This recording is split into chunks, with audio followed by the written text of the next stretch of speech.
사람의 본성 깊은 곳에는 복수라는 마음이 있고 많은 인간관계 속에서 복수로 인하여 관계 맺는 그러한 관계가 많이 있고 오늘날 사회 속에 있는 많은 법률과 이런 도덕은 아마 이러한 복수의 마음을 최소화하기 위해서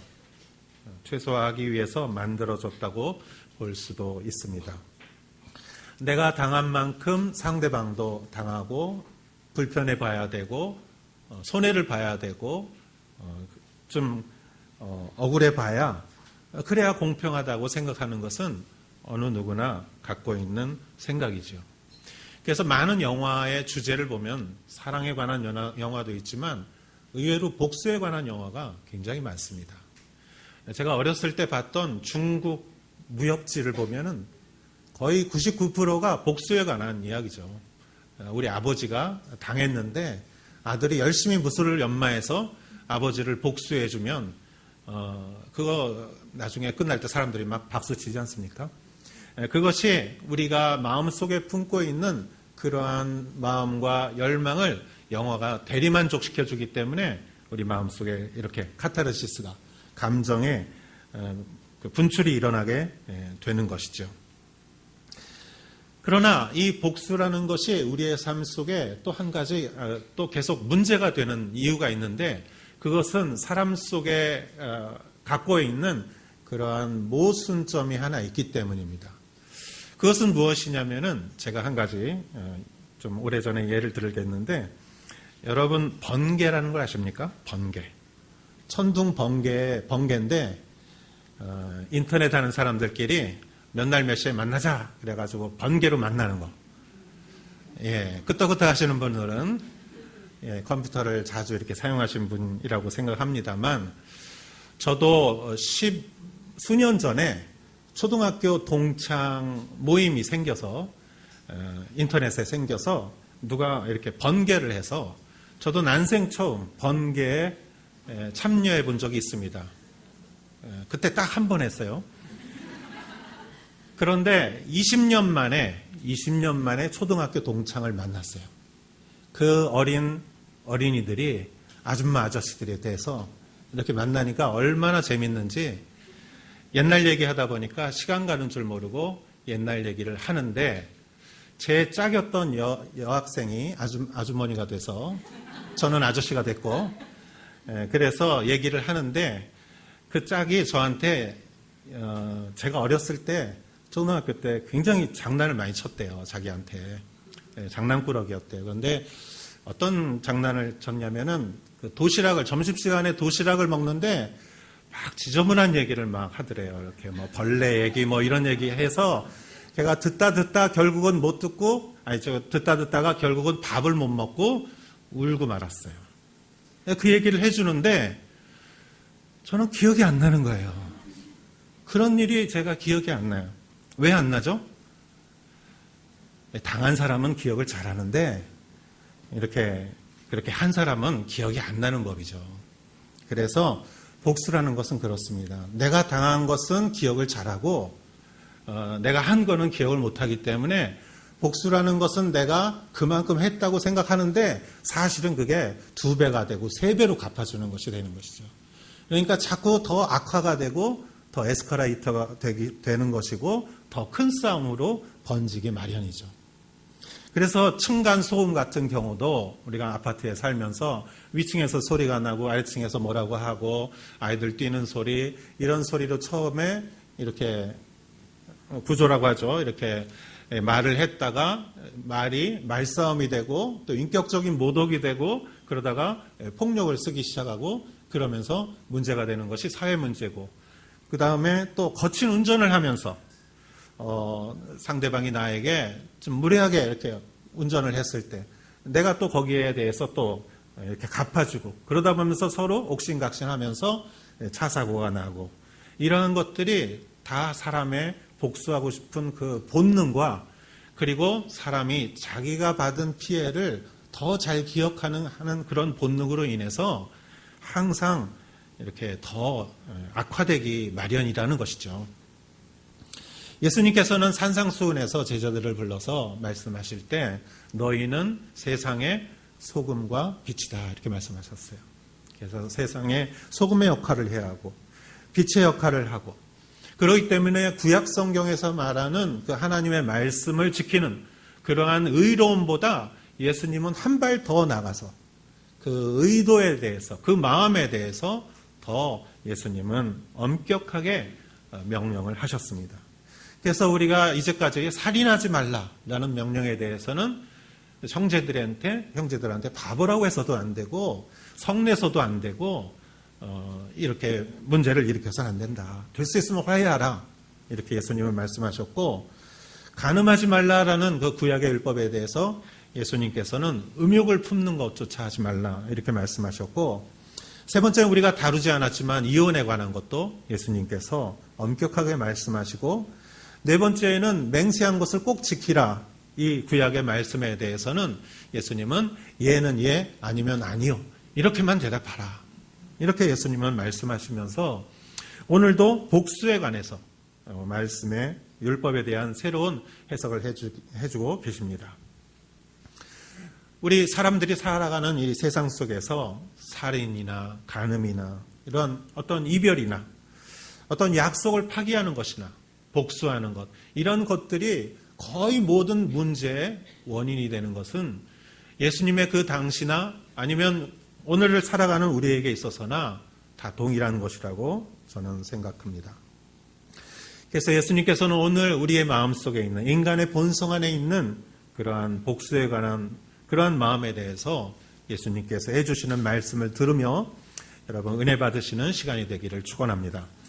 38절 말씀을 같이 한번 읽어보도록 하겠습니다. 마태복음 5장 38절 말씀 시작. 또 눈은 눈으로 이는 이로 갚으라 하였다는 것을 너희가 들었으나. 자, 눈은 눈으로 이는 이로.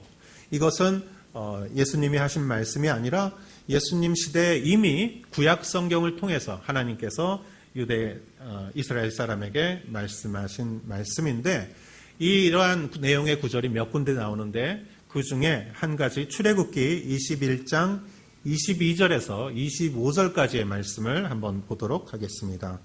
같이 한번 읽겠습니다. 시작.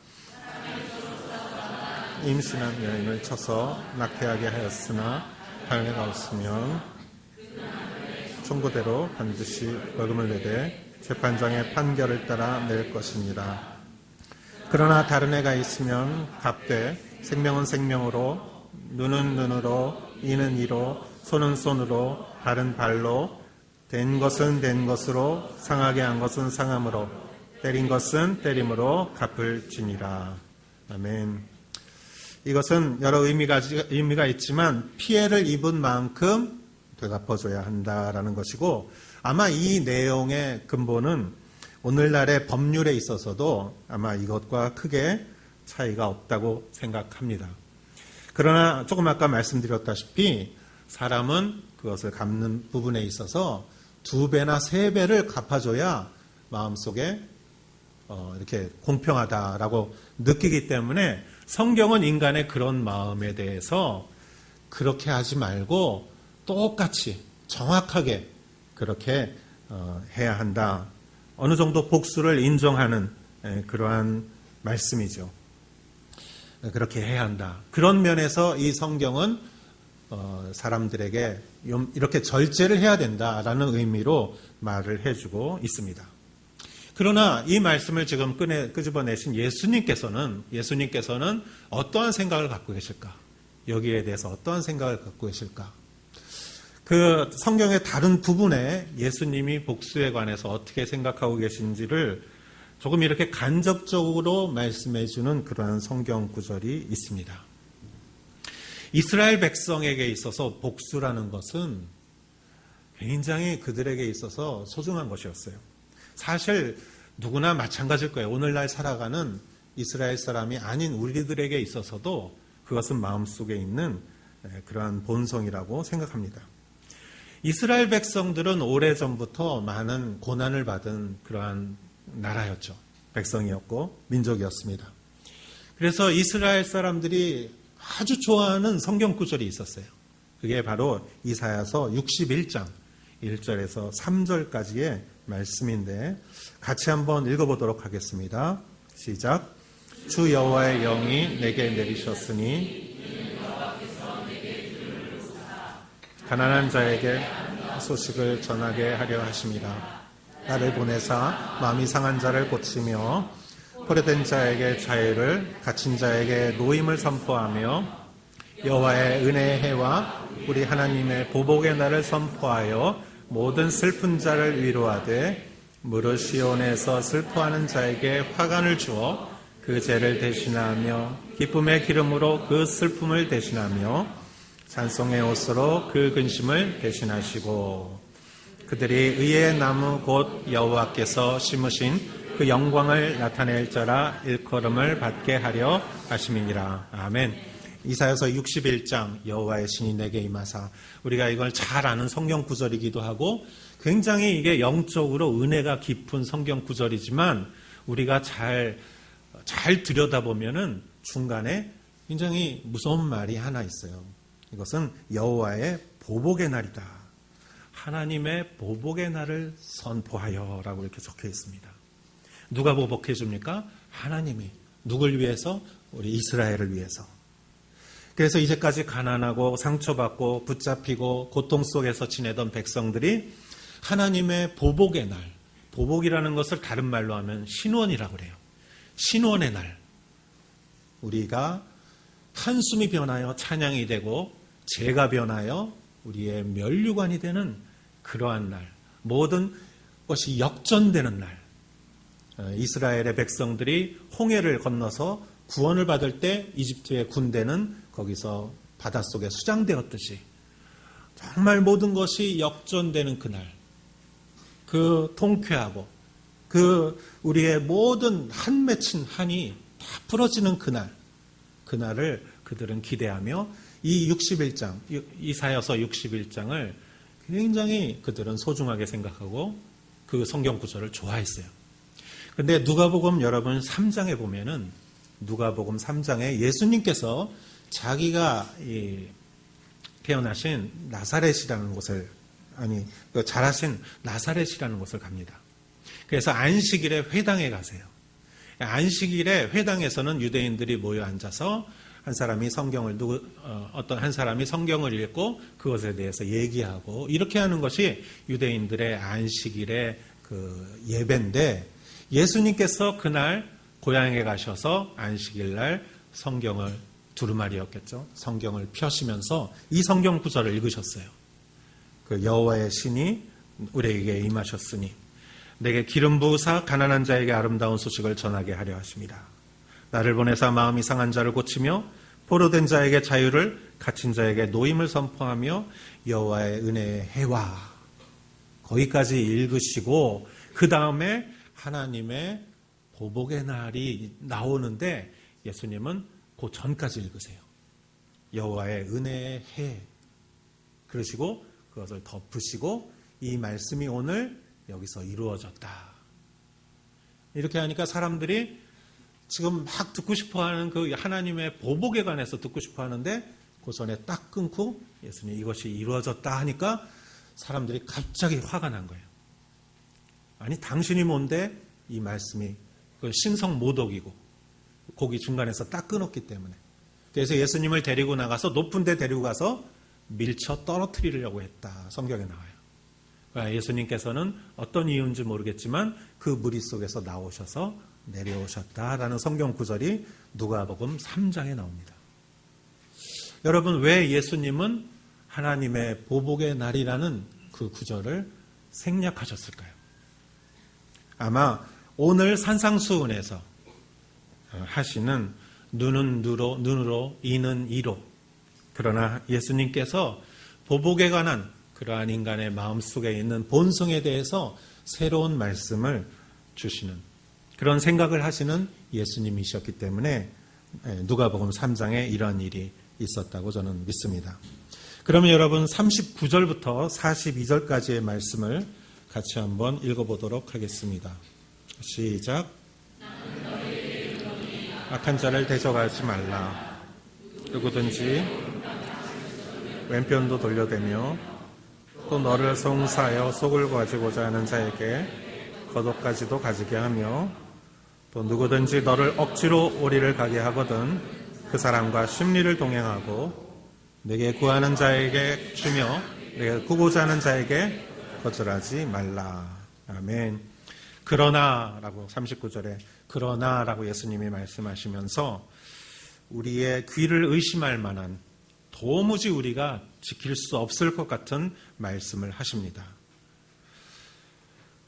오른편 뺨을 치거든 왼편도 돌려대며 속옷을 가지고자 송사를 하면 겉옷도 주고 오리를 강제로 데려가려고 하면 심리를 가고 그리고 구하는 자에게 주며 구고자 하는 자에게 거절하지 말라. 원수를 갚지 말라라는 그러한 말씀을 포함해서 오히려 덤으로 주라. 예수님께서는 이러한 말씀으로 우리에게 산상수훈에서 말씀을 해주시는데 저는 어린 시절에 이 말씀을 보면서도 지금도 마찬가지로 이 말씀은 좀 보면 이렇게 지킬 수 있을 것 같지가 않아요. 사실은 참 어렵지 않습니까? 그러면서 이 말씀을 묵상하면서 4가지 질문을 좀 해봤어요. 그 4가지 질문을 우리 같이 하면서 이 말씀에 주시는 의미를 한번 생각해 보고자 합니다. 첫 번째 질문은 이 말씀을 하신 예수님이 스스로 그 본인은 이 말씀을 지키셨는가? 실천하셨는가? 이거죠. 여러분, 예수님께서는 이 말씀을 실천하셨을까요? 우리가 베드로 전서 2장 22절에서 23절을 보면 예수님의 그 모습을 잘 말해주고 있는데 한번 같이 읽어보도록 하겠습니다. 시작. 그는 죄를 범하지 아니하시고 그 입에 거짓도 없으시며 욕을 당하시되 맞대어 욕하지 아니하시고 고난을 당하시되 위협하지 아니하시고 오직 공의로 심판하시는 이에게 부탁하시며. 아멘. 특히 23절의 말씀을 보면 예수님은 욕을 당하시되 욕하지 아니하시고 고난을 당하시되 위협하지 않았다. 여러분, 우리가 십자가 사건을 보면서 예수님은 폭력을 받으시고 채찍을 맞으시고 그 머리에 가시면류관을 쓰시고 피를 흘리시고 또 오리를 가자고 하는 것이 아니라 예수님은 십자가를 지시고 그 골고다 언덕을 올라가셨습니다. 다리에 힘이 빠지고 허리가 아프고 목이 마르고 호산나 호산나 하며 예루살렘에서 예수님을 맞이했던 그 백성들이 돌변해서 예수님을 저주하고 예수님의 고통을 바라보며 통쾌해야 하는 그러한 배신의 모습을 보면서 예수님은 그러나 아무것도 거기에 대해서 예수님 자신이 욕하지 아니하시고 위협하지 아니하시고 예수님은 십자가의 길을 걸어가셨습니다. 예수님은 십자가에 달려 계신 동안에 로마 병정들이 예수님의 겉옷은 나누어서 나눠 갖고 예수님의 속옷은 통으로 짰기 때문에 제비 뽑기를 했죠. 그 속옷을 가지고자 하는 사람들에게 겉옷을 준 것은 바로 예수님 장본인이 앞으로 십자가에서 실천했던 일이죠. 예수님은 자신을 향해 저주하는 사람들을 바라보며 십자가 위에서 저들을 용서하옵소서, 자기의 일을 알지 못하나이다. 예수님은 오히려 변호하셨고 사람들의 죄악에 대해서 자신에게 예수님 본인에게 쏟아내는 모든 죄악에 대해서 예수님은 제물이 되셨고 소중한 생명을 주셨습니다. 예수님은 본인이 하신 이 말씀을 사실 그대로 실천했죠. 산상수훈에서 하신 모든 말씀을 예수님 본인은 십자가에서 실천하셨습니다. 이것이 첫 번째 질문입니다. 그렇다면 예수님이니까 할 수 있다고 쳐더라도 두 번째 질문은 그렇다면 예수님의 이러한 명령을 실천한 사람이 있습니까? 예수님 이외에. 두 번째 질문은 그러한 사람이 있습니까? 기독교 역사 중에, 믿음의 사람 중에. 네, 수없이 많지요. 2000년 동안 많은 사람들이 사실은 이 말씀을 실천했고, 이 말씀으로 인하여 빛과 소금의 역할을 했고, 그 능력으로 인하여 이 예수님의 이 복음의 씨앗이 전 세계로 2000년 동안 퍼져왔죠. 저는 이 말씀을 실천한 사람들을 많이 알고는 있습니다. 그리고 우리가 잘 아는 손양원 목사님을 생각해 봤습니다.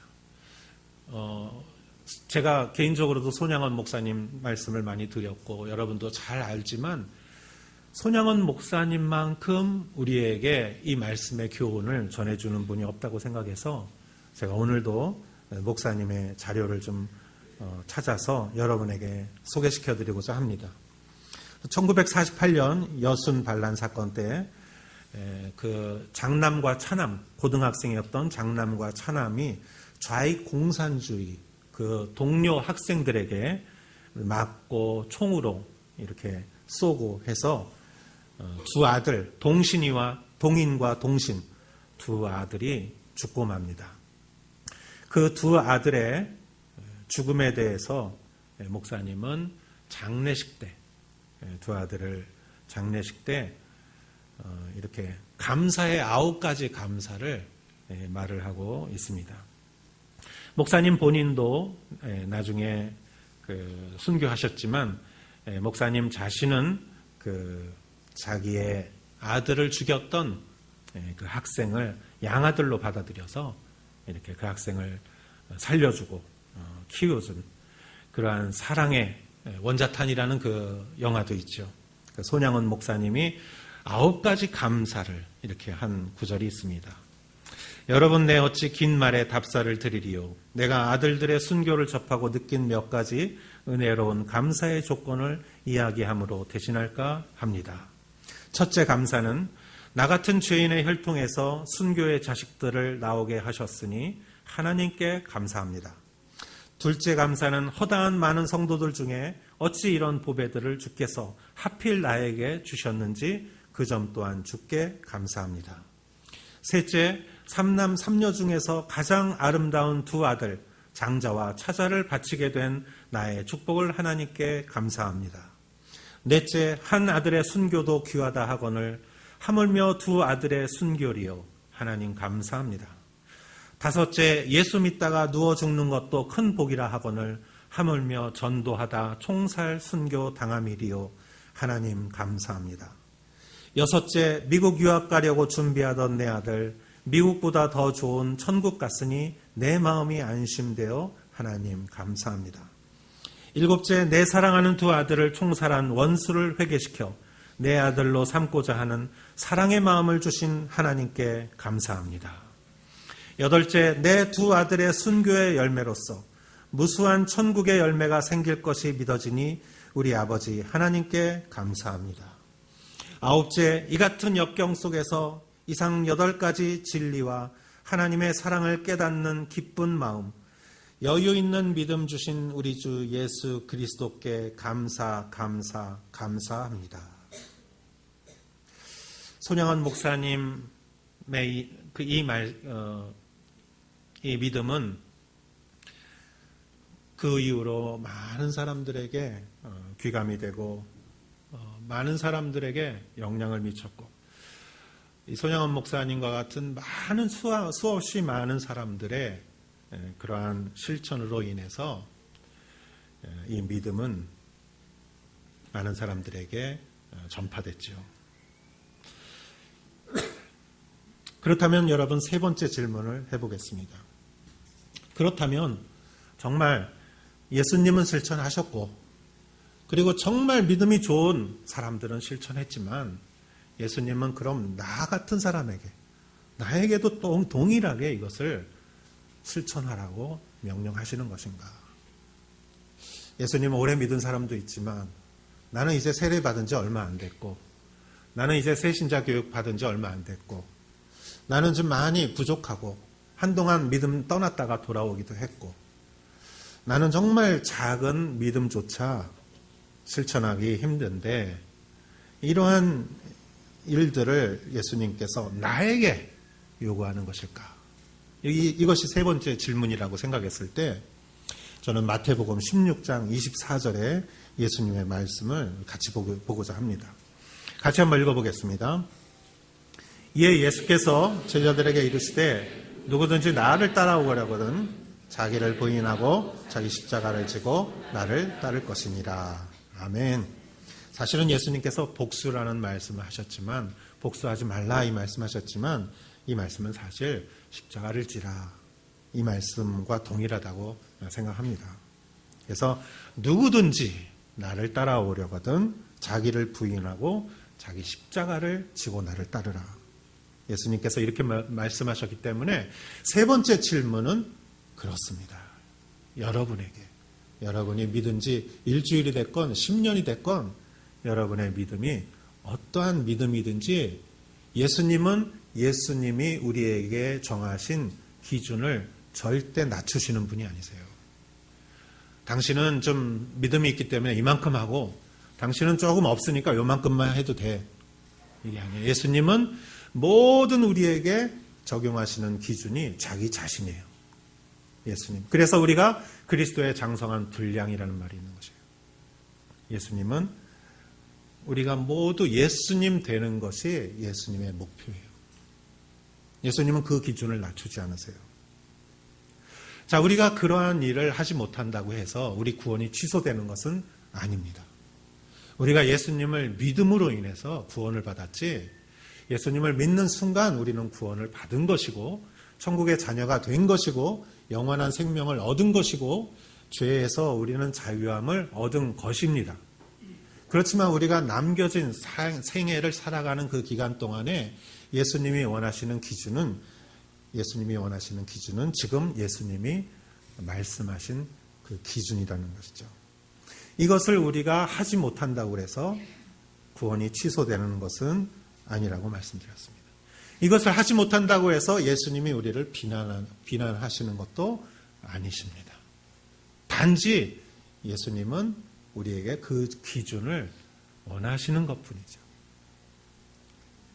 여러분, 이것이 어떻게 보면은 부담일 수도 있지만 가만히 생각하면 이것은 굉장한 은혜예요. 기쁜 일이에요. 여러분, 제가 이번에 선교사 수양에 가서 어떤 한 선교사님하고 얘기를 나누는 가운데 참 은혜를 받았어요. 그 선교사님은 노숙자 사역을 많이 하시고, 그래서 어려운 분들 이렇게 밥 주시고 말씀 전해주시고 이런 사역을 하시면서 얼마 전부터 사또오야를 시작하셨대요. 여러분, 사또오야 아십니까? 가정이 형편이 어려운 그 아이들을 사또오야가 돼서 데려와서 양자는 호적에 입적시키는 거고 사또오야는 입적은 시키지 않지만 여러 종류가 있지만 18살까지 부모로서 키워주는 거예요. 그리고 더 연장도 할 수 있다고 그래요. 근데 이분이 자녀가 다 커서 이제 집을 떠나서 이렇게 독립해서 사는 분이에요. 그러니까 자녀가 다 컸으니까 지금 사또 오야를 아이를 3명을 데리고 있어요. 초등학생, 중학생 2명 해서. 그래서 이렇게 그 아이들을 키우는데 너무너무 자상하시더라고요. 사모님이 그러시더래요. 아니, 당신은 우리 애 키울 때 그만큼만 했으면 얼마나 좋았어. 우리 애 키울 때보다 더 잘한대요. 숙제 다 체크하고 못하면은 또 야단치고 잘하면은 또 상도 주고 용돈도 주고 그러면서 목사님이 하시는 말씀이 내가 너희들 밥만 주고 그냥 보살펴만 줘도 나는 나라에서 다 보조가 나오고 키우는 보조가 나오고 나는 그것만 하면 되지만 그렇지만 나는 너희들이 정말 잘 됐으면 좋겠다. 그래서 너희들이 꿈을 크게 가져라. 그래서 너희가 정말 생각하는 것보다 더 높은 꿈을 가지고 그러기 위해서 공부해라. 그러면서 공부를 다 체크해 주시고 그렇게 체크해 주시고 그 목사님의 그 말씀을 듣고 그리고 새벽 기도를 꼭 나오게 한대요. 그래서 어린아이들 졸려서 그래도 아침에 새벽 기도 꼭 나오게 해서 새벽 기도하고 주일날 예배 때 꼭 앉아서 주일 예배를 다 쓰게 한대요. 그 아이가, 중학생 아이들이 주일 예배를 이렇게 목사님이 설교한 거를 쓰게 하래요. 그래서 점수를 매겨서 점수가 요만큼 올라가면은 용돈을 주기로 했대요. 그랬더니 처음에는 한 페이지 쓰더니 지금은 4페이지를 쓴대요. 아이들이. 저는 그 말씀을 듣고 목사님이 너무 귀한 일을 하시는구나. 한 영혼을 그렇게 돌보고 그렇게 인재로 키워내기 위해서.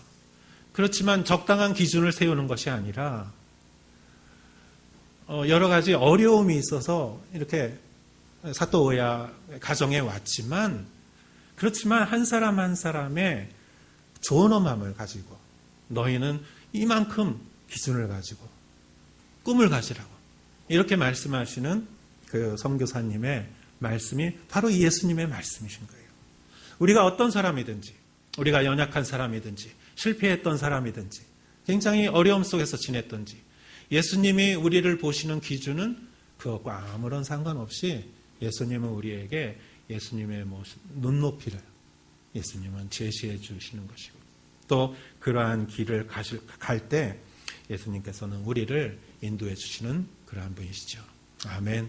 할렐루야. 네 번째, 그렇다면 예수님도 하셨고 많은 신앙의 선배들이 이루었고, 그리고 그러한 이 명령을 어렵지만 이 십자가 지는 일을 우리에게도 원하신다면, 그럼 네 번째 질문, 어떻게 해야겠습니까? 어떻게 해야겠습니까? 제가 오래전에 이야기를 새벽기도 때 한번 했는데, 오사카 온누리교회가 세워진 게 2000년입니다. 그리고 아마 제 기억으로는 그 1년 전에 두란노가 세워졌어요. 그래서 두란노는 20세기에 세워졌고 온누리교회는 21세기에 세워졌어요. 두란노가 세워졌을 때 남바에서, 오사카에서 먼저 세워졌고요. 남바에서 오픈 예배를 했을 때 저는 시곡구에 있는 어느 교회에 그 협력 전도사로 제가 사역을 하고 있었습니다. 김사말 목사님께서 오사카로 이렇게 좀 오라고 그러셔서 그 오픈 예배에 오라고 하셔서 제가 차를 운전해서 저희 처와 같이 오사카로 16년 전에 왔는데, 그게 제가 오사카를 처음 온 것이었어요. 그때 오사카 말만 들었지 처음 왔는데, 제 차가 타이어가 좀 오래돼서 다른 차를 좀 빌리려고 그랬는데, 그 차 빌리는 게 빌려준다 했다 안 빌려준다 했다 뭐 이렇게 해서 저는 조금 말싸움도 하고, 그래서 제가 속이 많이 상해서 운전을 하면서 오사카를 왔어요. 그래서 속에 괘씸하다 막 이런 마음을 갖고 오는데, 그 고속도로를 오는데 그 나무들이 이렇게 쌩쌩 지나가는데 꼭 철창처럼 보이더라고요. 그래서 좀 무거운 마음으로 남바의 어떤 그 장소에서 오픈 예배를 드리는데, 하용조 목사님께서 이제 예배 때 말씀하러 탁 나오셨는데, 목사님이 얼굴이 환하셔가지고 기쁘셔가지고 오사카가 이렇게 좋은 줄 몰랐다고 그러시더라고요. 비행기에서 내리는데 하늘도 맑고 공기도 좋고 오는데 그 나무들이 얼마나 그렇게 아름다운지 모르겠다고 말씀하시더라고요. 그래서 한 사람은 나무를 보고 철창 같다고 생각하고, 한 사람은 나무를 보고 저렇게 기뻐하는데 뭐가 다른 것인가? 그때 생각했을 때 마음이 다르구나. 마음이 다르면 다르게 보이는 것이죠. 여러분, 성경에 우리는 마음에 있는 것을 낸다고 그랬어요. 마음에 없는 것이 나올 수가 없어요. 창고에 있는 물건이 나오는 거지 없는 게 나올 수가 없는 것이죠. 우리가 마음에 있는 것이 밖으로 나오게 되어 있습니다. 그래서 마음이라는 것은 정원과 같다, 이런 말이 있죠. 마음은 정원과 같다. 그래서 여러분들은 사실 정원을 하나씩 다 갖고 계세요. 여러분의 마음의 정원. 그 정원에 잡초가 있고 가시덤불이 있고 이렇게 청소가 되지 않고, 그러면 나 자신도 힘들고 그 정원에 놀러온 다른 사람도 힘들고, 그러면은 나무들이 다 철창처럼 보이겠죠.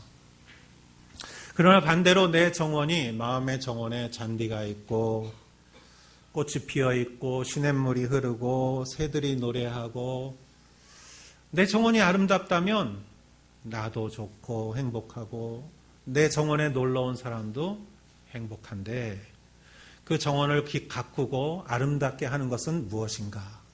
마음의 정원을 아름답게 하는 것은 하나님의 말씀이죠. 하나님의 말씀. 그래서 큐티는 마음의 정원을 아름답게 가꾸는 것입니다. 며칠 전에 우리 잠언 3장 18절 말씀을 제가 보면서 이런 말씀이 있었습니다. 같이 한번 읽어보겠습니다. 지혜는 그 얻은 자에게 생명나무라. 지혜를 가진 자는 복되도다. 지혜는 하나님의 말씀이요 지혜를 가진 자는 그에게 생명나무라. 생명나무라. 생명력 있는 나무. 생명력을 갖다 준 우리에게 전해주는 그러한 나무가 내 정원에 있다라고 생각해 볼 때 우리의 마음속에 본성 속에 있는 복수의 나무가 있습니다. 인간 속의 본능 속에 있는 인간관계 속에서 생긴 상처 속에서 생긴 과거 속에서 생긴 복수의 나무가 있는데 하나님의 말씀이 내 안에 들어오면 그 복수의 나무가 생명나무 즉 십자가로 변화한다는 것이죠. 하나님께서는 예수님께서는 복수의 나무를 십자가로 바꿔 세워라. 아마 오늘 하신 말씀은 그렇게 말할 수 있다고 저는 믿습니다. 제가 이곳에 오기 전에 학교에서 근무할 때 동료 선생님 중에 미국 선생님이 있었는데 그 선생님은 영어를 가르치는 선생님이었고 그 선생님은 미국 시민이지만 유럽의 리투아니아라는 나라에서 이민 온 후손이었습니다. 우리에게 선생님들이 예배 시간에 리투아니아의 십자가 언덕이라는 말씀을 해주셨습니다. 리투아니아라는 나라는 유럽에 있는 작은 나라인데 기독교가 굉장히 늦게 유럽치고는 늦게 들어간 나라지만 굉장히 신앙심이 있고 카톨릭이 주류를 이룬데 그 사람들의 모든 염원을 이렇게 바라면서 언덕 위에 십자가를 놓고 사람들이 이렇게 오래전부터 기도를 해왔다고 합니다.